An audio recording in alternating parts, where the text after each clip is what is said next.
The plant she watered every single morning with love was the same plant slowly stealing her family's health. And right now, one just like it is probably sitting inside your home too. Not in a dark corner, not hidden away. Right there on your windowsill, your bedside table, your children's bookshelf.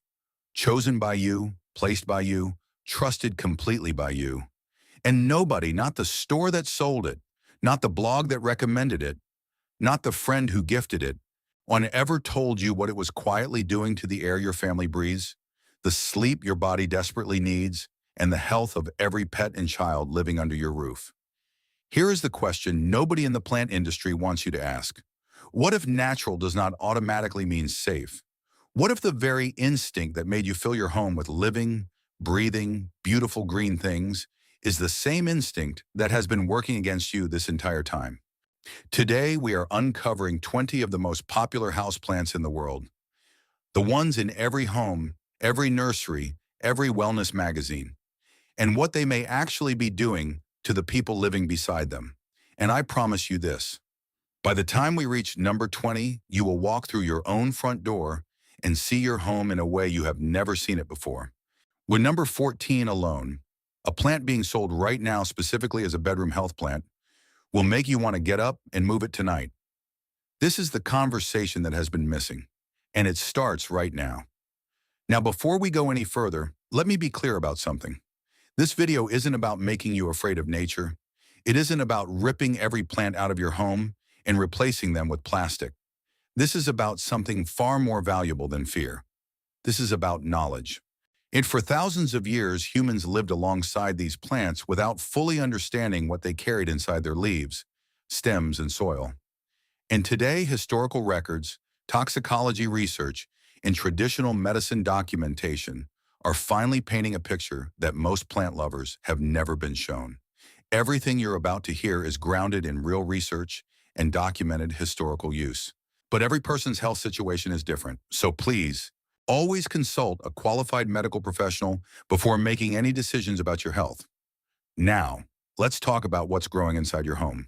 Let's start with the 3 plants that are almost certainly inside your home right now. Not exotic plants, not rare greenhouse specimens. The ones sitting on your kitchen counter, hanging in your bathroom, and decorating your living room shelf. The ones everybody owns. The ones nobody questions. Plant number 1, pothos. We'll walk into almost any home in America and you'll find one. Trailing green vines, heart-shaped leaves, practically impossible to kill. Pothos is the plant people buy when they want something beautiful without the effort. And that reputation for being easy, forgiving, and harmless is exactly what makes it so misunderstood. Pothos contains calcium oxalate crystals, microscopic needle-like structures found throughout its leaves and stems. Some traditional records and modern toxicology research both suggest that contact with these crystals may cause irritation to the mouth, throat, and digestive system, particularly in young children and pets who may chew the leaves. Skin contact has traditionally been associated with mild irritation in sensitive individuals. It doesn't mean you need to throw it out tonight. It means you need to know what you're living with. Plant number 2, peace lily. A few plants look as calm and pure as the peace lily. White flowers, deep green leaves, a plant that practically whispers serenity. It became one of the most gifted houseplants in the world, given at funerals, offered as symbols of sympathy and peace. And yet, peace lily carries the same calcium oxalate crystals as pothos, with research suggesting additional compounds that may affect the body when ingested. Households with toddlers and curious pets may want to reconsider where this plant lives in the home. Plant number 3, philodendron. Philodendrons come in dozens of stunning varieties and have decorated homes for generations. They grow fast, look lush, and feel tropical and alive. They also belong to the same plant family as pothos and peace lily, or carrying similar compounds that traditional medicine documentation and modern research associate with irritation and discomfort when leaves are handled or consumed without care. Here is what connects these 3 plants. They are the most owned, the least questioned, and the most likely to be placed exactly where children and animals spend the most time. And most people have never once been warned. And we are just getting started. Because the 3 plants you just heard about, They are the mild end of this list.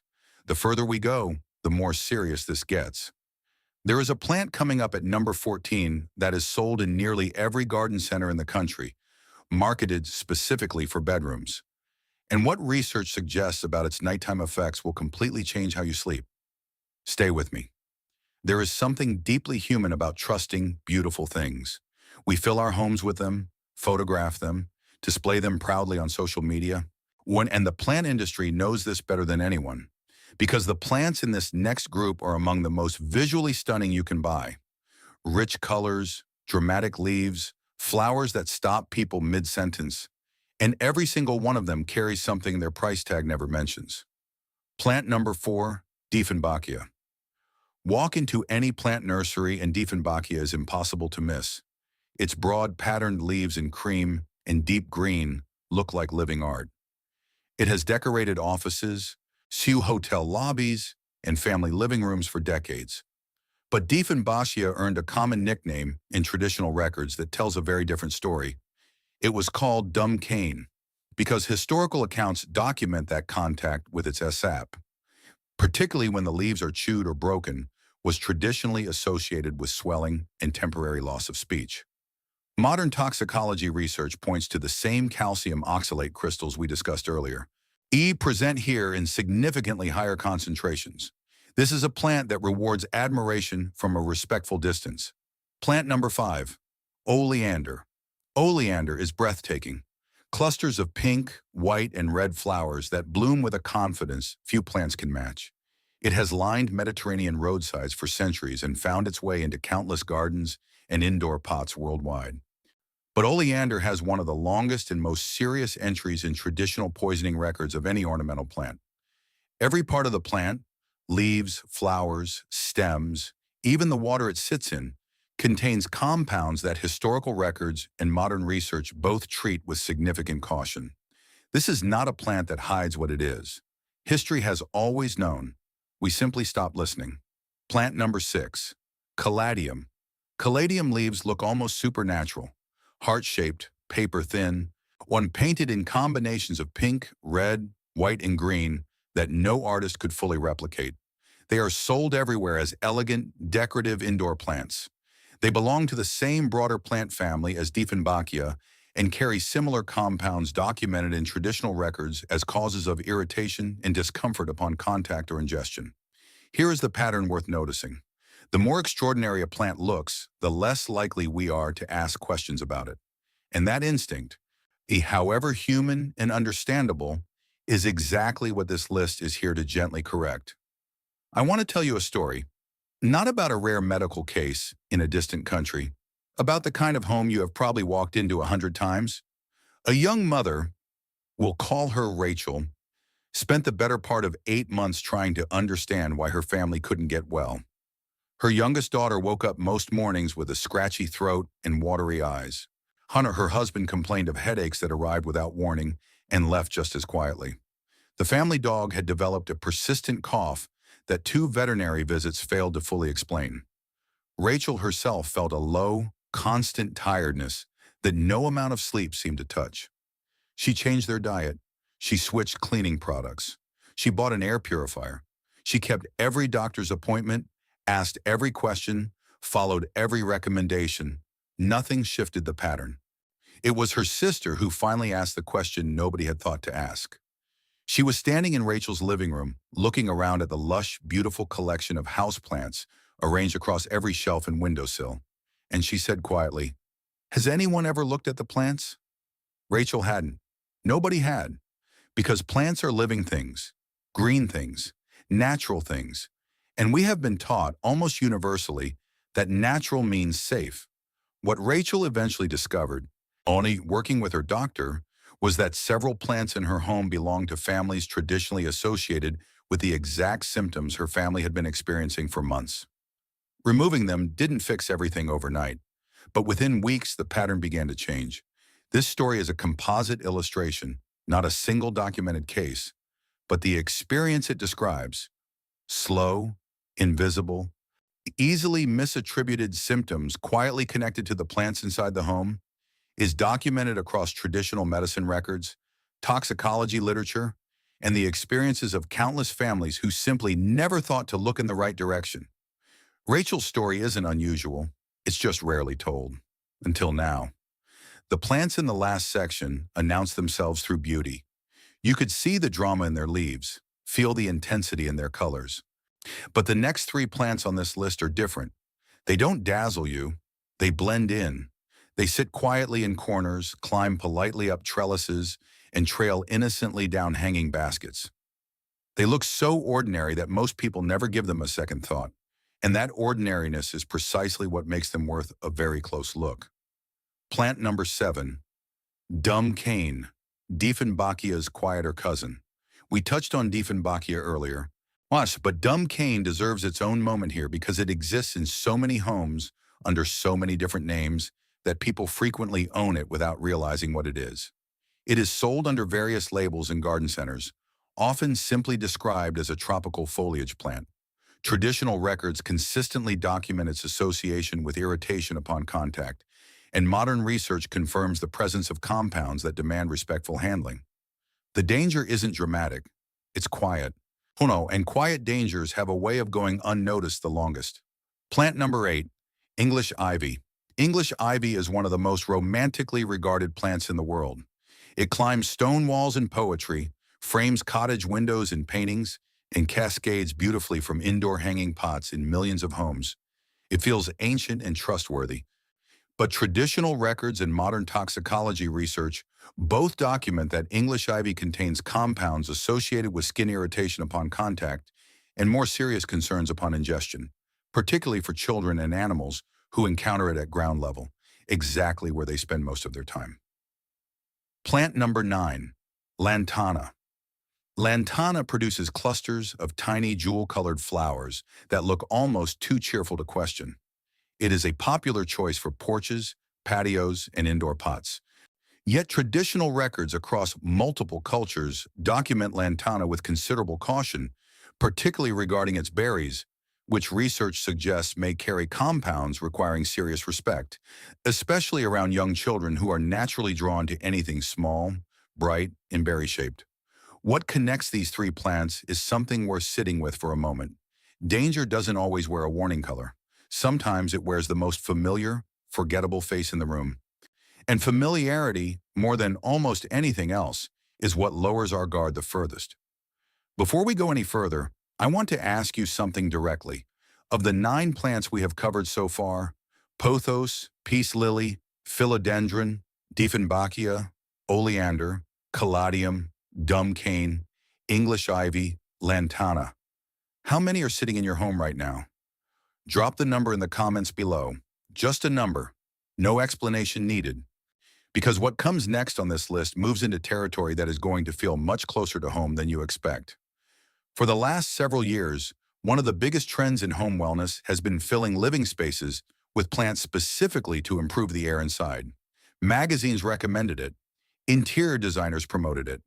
Social media made it look like the single most responsible thing a thoughtful homeowner could do. And the idea isn't wrong at its core, but it is incomplete.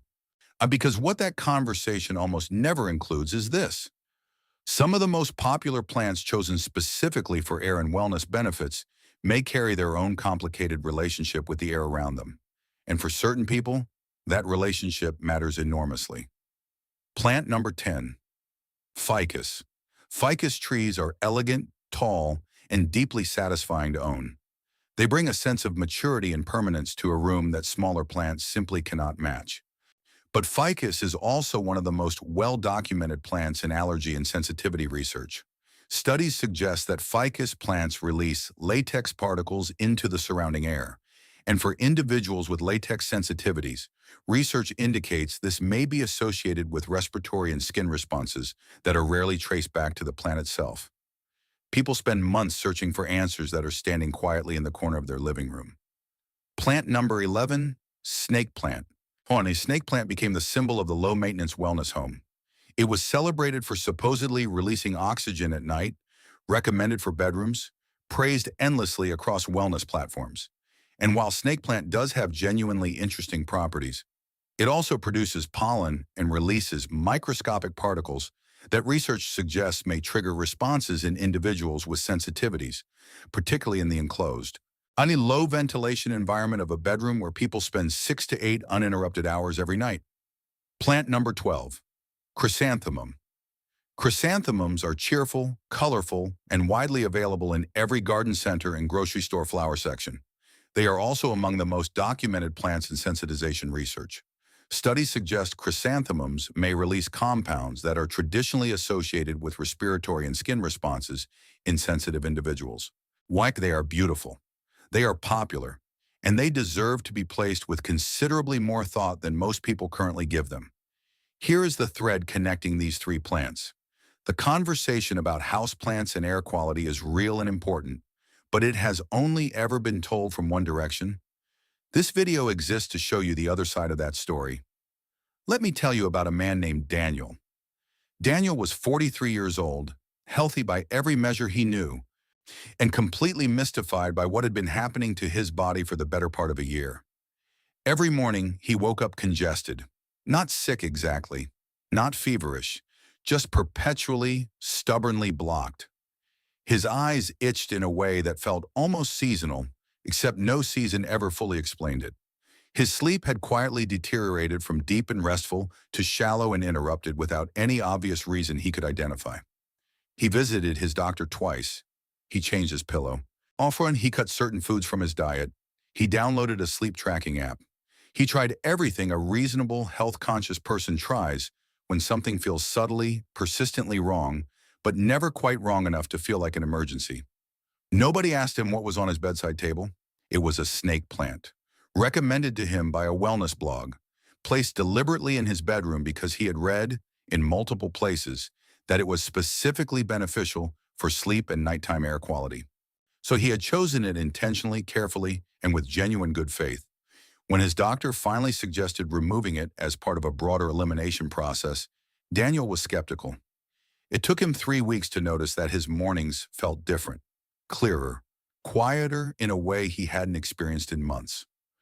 Daniel's story is a composite illustration drawn from the kinds of experiences documented across allergy research and traditional medicine records. But the pattern it describes is genuine and consistent. The symptoms that are hardest to solve are almost always the ones caused by something we never thought to question. And we rarely question the things we chose on purpose. Everything we have discussed so far has carried weight, but this next section carries a different kind of weight entirely.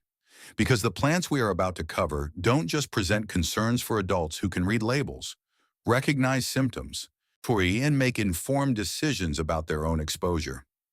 These plants present concerns for the members of your household who cannot do any of those things, the ones who explore the world with their hands and mouths, the ones who rest on the floor directly beneath your hanging pots and trailing vines, the ones who trust you completely to make the environment around them safe.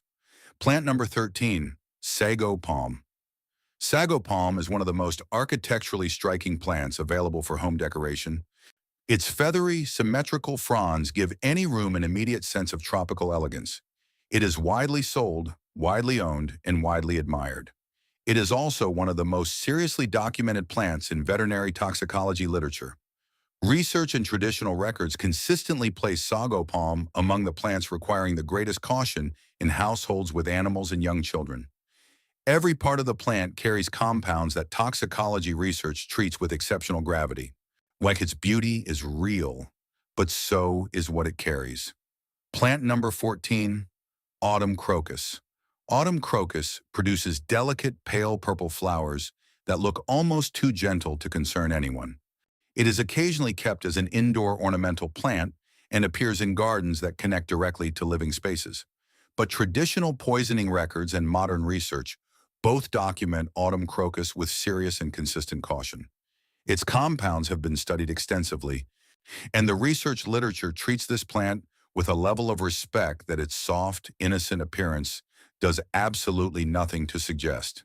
Plant number 15, amaryllis. Amaryllis is one of the most beloved gift plants in the world, sold by the millions every holiday season in beautiful boxes with ribbon and care instructions. Its dramatic trumpet-shaped flowers in red, white, and pink feel celebratory and warm. It is traditional records and modern research both document that amaryllis contains compounds associated with significant concern upon ingestion, particularly for pets and small children who are most likely to encounter fallen leaves, discarded bulb wrappings, or the bulb itself during planting. The plants you choose with love deserve to be chosen with knowledge. Both things can be true at exactly the same time.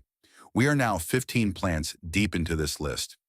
And I need you to stay with me for what comes next, because the final 5 plants on this list are where everything we have built together today pays off completely. One of them is sitting in more bedrooms than any other plant on this entire list. One of them is specifically marketed as a health plant. And number 20 will genuinely change the way you think about natural living forever. We are almost there. This is the section that surprises people the most. Not because the plants are exotic or unfamiliar, but because they are the opposite. These are plants people have chosen deliberately, thoughtfully, and often specifically because they believed they were making a healthy choice. They are the plants sitting in wellness-conscious homes, in the bedrooms of health-focused families, on the shelves of people who read ingredient labels and research everything they bring into their living spaces. And yet here they are, on this list, because knowledge doesn't always confirm what we hope it will. Plant number 16, aloe vera. Aloe vera is perhaps the most trusted plant in the modern wellness home. Its reputation for soothing burns, supporting skin health, and offering gentle natural healing is genuinely well-earned and backed by real research. Nobody is questioning what aloe vera does on the outside of the body, but traditional records and modern research both draw a careful, important distinction between topical use and internal consumption. The latex layer found just beneath aloe's outer skin contains compounds that research suggests may be associated with significant digestive disruption when consumed improperly or in excessive amounts. The plant that heals your skin deserves to be understood completely, not partially. Plant number 17, eucalyptus. Eucalyptus has become a signature plant of the modern wellness aesthetic. Dried bundles hang in showers across the country. Fresh stems sit in bedroom vases. Its clean medicinal scent feels synonymous with health and clarity. Traditional records acknowledge eucalyptus as a plant with genuinely complex properties that demand careful handling, particularly around young children and pets for whom research suggests even the essential oil compounds may warrant considerable caution in enclosed spaces. Plant number 18. CZ plant. Maz's plant became one of the most recommended houseplants of the last decade precisely because it requires almost nothing. Low light, infrequent watering, and remarkable resilience made it the perfect plant for busy modern households. But ZD plant belongs to the same broader plant family as several plants we have already discussed, and traditional records alongside modern research document the same calcium oxalate crystals present throughout its leaves and stems, suggesting the same respectful handling and placement awareness that applies to its relatives. The plants we choose because we trust them are the ones we examine the least carefully, and this list exists precisely to change that. We have arrived. This is the moment the entire video has been building toward. 2 plants, the most important entries on this entire list. And I want you to notice something as you hear them. Notice whether you feel surprised. Notice whether you feel defensive. Or notice whether your first instinct is to disagree. Because that instinct, that protective feeling toward a plant you love and trust, is exactly the instinct that keeps people from asking the questions that matter most. Plant number 19, potted lilies. Few flowers carry the emotional weight of lilies. They appear at weddings and funerals, at celebrations and moments of grief, at the bedsides of people we love, and on the tables of homes we cherish. They are gifted with pure intention and received with genuine warmth. And certain varieties of potted lilies, particularly those belonging to the Lilium and Hemerocallis families, carry one of the most serious and consistently documented entries in veterinary toxicology literature that exists for any common houseplant. Research and traditional records treat certain lily varieties with exceptional gravity in households with cats specifically. The documentation is not ambiguous, not contested, and not a matter of minor caution. It is serious, consistent, and supported across multiple bodies of research spanning decades. Every part of certain lily varieties, pollen, leaves, petals, even the water in the vase, is documented in veterinary research with a level of concern that most people who own and gift these flowers have never once been told about. This is not about eliminating beauty from your home. It is about understanding completely what you are bringing inside it. A lily given in love deserves to be given with full knowledge. And now you have it. Plant number 20, mistletoe, and here we are. Plant number 20, the one I saved for last because it carries something none of the other 19 plants on this list carry quite so powerfully. The full, undivided weight of human tradition pressing against the quiet findings of modern research. Mistletoe is woven into celebration itself. It hangs in doorways during the most joyful season of the year. It is kissed beneath, laughed beneath, photographed beneath. Its presence in a home feels like warmth and festivity and everything the holiday season promises. And yet traditional records dating back centuries and modern research findings both document mistletoe berries and leaves with serious and consistent caution, particularly regarding ingestion by children and animals who are most present in exactly the spaces where mistletoe is most commonly displayed, hung low, within reach, here during the busiest and most distracted time of the entire year. The plant that symbolizes connection and celebration deserves to be hung with full awareness of what it carries alongside its tradition. 20 plants. 20 conversations nobody was having loudly enough until today. And the most important thing you can do with everything you just learned is exactly what comes next. Here is what I want you to walk away understanding today.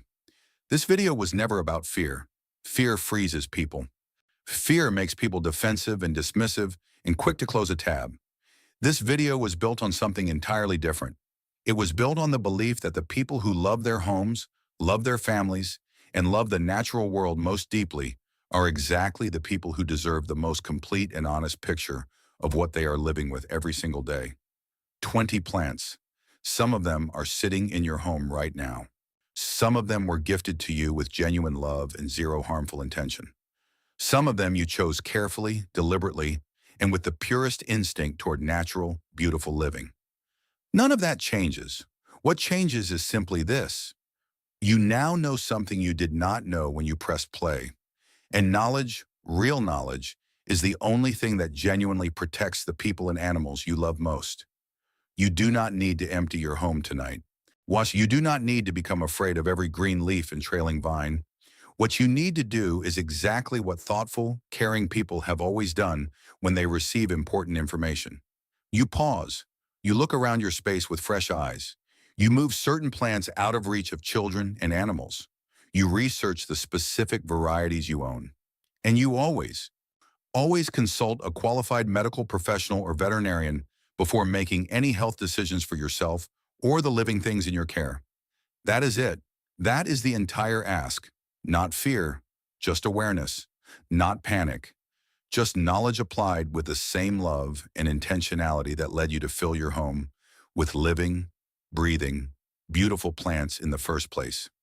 If this video gave you something valuable today, a new perspective, a specific piece of knowledge, a moment of genuine surprise, then do something simple for me right now. Hit the like button. It takes 1 second and it helps this information reach the next family who needs it before they need it. Drop your number in the comments. How many of these 20 plants are in your home right now? I read every single comment and I would genuinely love to know. And if you are not subscribed to Rooted Remedies yet, click that subscribe button and ring the notification bell. Because every week we bring you exactly this kind of content. Honest, grounded, deeply researched conversations that connect the natural world with the real lives of real people. Your home is your sanctuary. Now you know it a little better than you did before.